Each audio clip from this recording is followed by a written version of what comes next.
രാജ്യത്ത് ഹൃദയം, ശ്വാസകോശം, വൃക്ക എന്നീ 3 പ്രധാന അവയവങ്ങൾ ഒരേ ദിവസം വിജയകരമായി മാറ്റിവെച്ച് ചരിത്രം കുറിച്ച ആദ്യ സർക്കാർ ആശുപത്രി കോട്ടയം മെഡിക്കൽ കോളേജ്.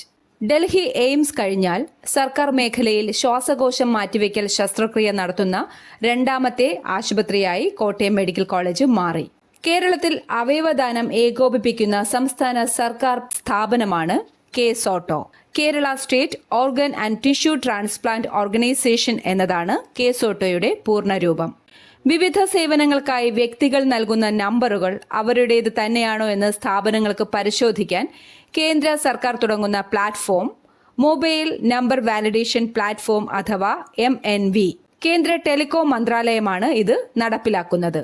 2025 പുത്തേഴൻ അവാർഡിന് അർഹനായ വ്യക്തി KV രാമകൃഷ്ണൻ. 2024 കേരള സാഹിത്യ അക്കാദമി ഫെലോഷിപ്പും KV രാമകൃഷ്ണന് ലഭിച്ചിരുന്നു. 2025 ഒക്ടോബറിൽ കേരള രാജ്ഭവനിൽ മുൻ രാഷ്ട്രപതി KR നാരായണന്റെ പ്രതിമ അനാച്ഛാദനം ചെയ്തത് ദ്രൗപദി മുർമു. ഇന്ത്യയുടെ 10ാം രാഷ്ട്രപതിയായിരുന്നു KR നാരായണൻ. 15ാം രാഷ്ട്രപതി ദ്രൗപദി മുർമു.